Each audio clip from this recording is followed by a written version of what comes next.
na buksan ang TV at maghanda na sa isang sumasabog na happy time. Dahil pag 11 o'clock na, TikTok Live! Alam mo, masayang makitakbo dahil today, makakasama natin ang runners ng inaabangang season 2 ng Running Man Philippines. At bago sila magtakbo sa South Korea, dito muna sila makikipagkulitan. Takbo na kayo dito! Glyza De Castro at Miguel Santelix! Oh! Hoy! Miguel!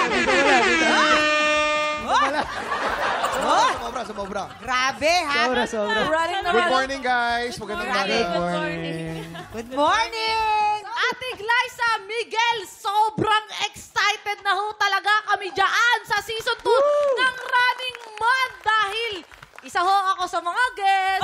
Napunta ho ako. Pwede na ba?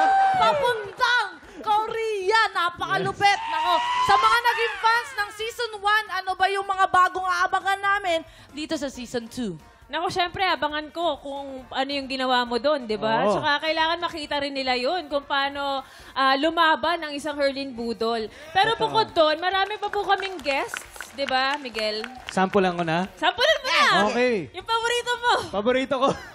Eto Galing to sa original cast ng Running Man. Si Haha. Oy! Wow! Grabe, Si Haha. Lalo na po sa mga fans talaga ng Running Man, sobrang matutuwa sila pag nakita nila si Haha. Kasi isa siya sa mga OGs Swerte ng na Running Man Korea. Ayan. Ay, ang saya kayo, may haha kami, may hu-hu! Hindi lang, meron pa tayong Harleen Budol. Pasok!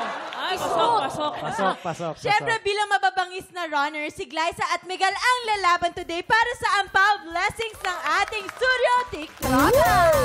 Kaya let's play Hale, hale, ho! Siyempre, ang pambato ng Pink Team, Ate Glyza, Herlene at studio TikTropa na sina Rhea at Shekina.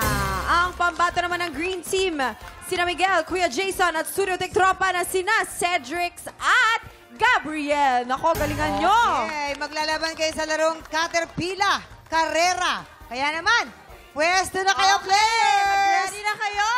Pwesto na! Ready na ba ang lahat?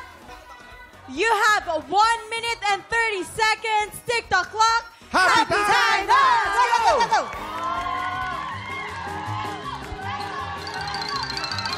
Ayan, tignan natin. Bawal mahulog ang ball, ang lobo. Kapag nahulog, babalik. Go, go, go, go! Go, go, go, go!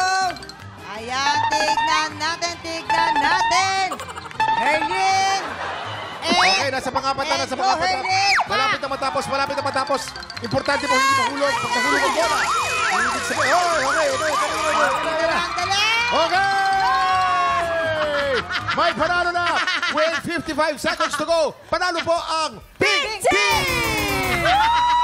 At dahil panalo ang Pink Team, ito po para sa inyo po ito.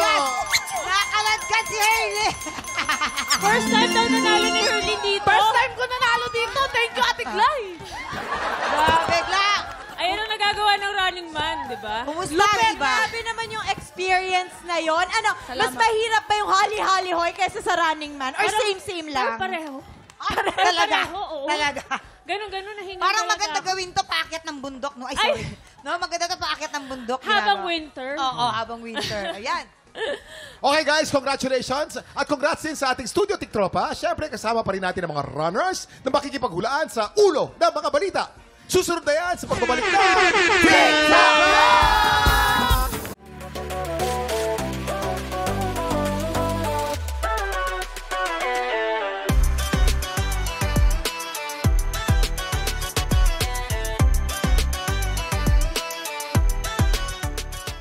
TikTropa, pinanood mo hanggang sa dulo itong video na to at dahil doon, very good ka. For more happy time, watch more TikTok Clock videos on our official social media pages and subscribe to GMA Network official YouTube channel.